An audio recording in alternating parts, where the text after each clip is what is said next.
అందరికీ నమస్కారం. నేను మీ గోపాల్ అయ్యంగార్. 21వ తారీఖు జనవరి నుంచి 27వ తారీఖు జనవరి వరకు మేషరాశి నుంచి మీనరాశి వరకు వారఫలం ఎలా ఉందో తెలుసుకుందాం.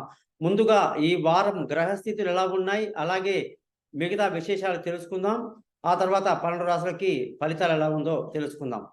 ఈ వారం గాని గ్రహస్థితులు చూసుకుంటే గురువు మేషరాశిలో, చంద్రుడు వృషభం, మిథునం, కర్కాటక రాశిలో ప్రయాణిస్తున్నాడు. కేతు కన్యా రాశిలో, బుధ, శుక్ర, కుజ గ్రహాలు ధనుసు రాశిలో, శని కుంభరాశిలో శని యొక్క సంచారం ఉంది. సూర్యుడు మకర రాశిలోకి వచ్చేసాడు. ఇక రాహు వచ్చేసి మీనరాశిలో సంచరిస్తున్నాడు. దీన్ని బట్టి 12 గ్రహాలకి ఎలా ఉందో తెలుసుకుందాం. ముఖ్యంగా మీరందరూ మీ జాతకాలు తెలుసుకోవడానికి కోసం మీ యొక్క పేరు, డేటు, టైం ఈ నెంబర్‌కి వాట్సాప్ చేయండి. మీ జాతకాలు రెడీ అవుతే మీతో ఫోన్‌లో మాట్లాడి పరిహారాలని చెప్తాను. జాతకాన్ని మీకు మెయిల్ గూడా చేస్తడం జరుగుతుంది. ఎవరికైతే డేట్ ఆఫ్ బర్త్ లేదో వాళ్ళు మీ యొక్క మొఖాలు కనిపించేట ఒక ఫోటో, మగవాళ్ళు కుడి చేతి రేఖలు, ఆడవాళ్ళు ఎడమ చేతి రేఖలు పంపించండి. మీ జాతకాలు రెడీ అవుతాయి. మీతో ఫోన్‌లో మాట్లాడి పరిహారాలని క్లియర్‌గా చెప్తాను.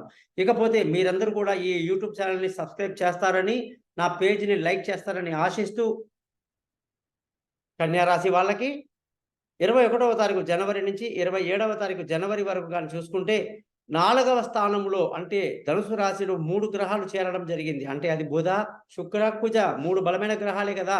మరి ఈ రాశికి అధిపతి బుధుడు 4వ ఇంట్లో ఉండడం చాలా మంచిదనమాట. ఎంతో ఉత్సాహంగా, ఆనందంగా, సంతోషంగా ఈ వారమంతా గడుపుతారు. అనుకున్న పనులు అనుకున్నట్టుగా నెరవేరుతాయని కూడా చెప్పవచ్చు. ఇకపోతే ధనానికి అధిపతి శుక్రుడు కాబట్టి చతుర్థంలో ఉండడం వల్ల బాగా ధన అభివృద్ధి ఉంటుంది. కుటుంబంలో సంతోషం ఉంటుంది. పిల్లల చదువులు బాగుంటాయి. తెలివితేటలు బాగా పనిచేస్తాయని చెప్పొచ్చు. బంధువుల, స్నేహితుల సహాయ సహకారాలు పెద్దగా లభించవని చెప్పాలి. అలాగే ఈ రాశి వాళ్ళకి అదృష్టం ఏదైతే ఉందో అది బాగా ఎక్కువగా ఉంటుంది. తండ్రి సహకారంతో అన్ని పనులు పూర్తి చేస్తారని కూడా కన్యా రాశి వాళ్ళకు చెప్పొచ్చు. ఈ కన్యా రాశి వాళ్ళ విషయంలో గాని చూసుకుంటే మనకి ఏ ఆరోగ్యపరమైన విషయాలు, వాహనాలు నడిపేటప్పుడు కొంచెం జాగ్రత్తలు తీసుకోవడం కన్యా రాశి వాళ్ళకు ఎంతైనా మంచిది. ఈ వారమంతా చూసుకుంటే విలువైన వస్తువులు, భూములు, వాహనాలు ఇతరత్రా కొనటానికి జాతకాలు చూపించుకొని తర్వాత కొంటే మంచిది. తల్లి ఆరోగ్యం పట్ల శ్రద్ధ వహించాలి. పిల్లల విషయంలో విదేశీయానాలు గాని, దూర ప్రయాణాలు గాని ఆలోచించుకొని చేసుకోవడం మంచిది. ఆరోగ్యం బ్రహ్మాండంగా ఉంటుంది. శత్రువులు పెద్దగా ఉండరు. అలాగే అప్పులు ఏదైనా లోన్ అప్లై చేస్తే వస్తుంది అని చెప్పొచ్చు. భార్యాభర్తల మధ్య చిన్న చిన్న గొడవలు, ఇబ్బందులు ఉండే అవకాశాలు ఉంటాయి కాబట్టి ముందు జాగ్రత్తలు తీసుకోవడం ఎంతైనా మంచిది.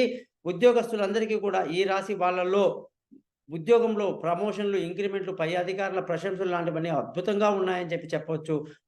వ్యాపారస్తులందరికీ లాభం బాగా ఉంటుంది. వ్యాపారంలో బాగా ముందుకు వెళ్తారని కూడా చెప్పొచ్చు. ఈ రాశి వాళ్ళందరూ కూడా రోజు విష్ణు సహస్రనామం ఎంత బాగా చదువుకుంటే మీకు అంత మేలు జరుగుతుందని తెలియజేస్తూ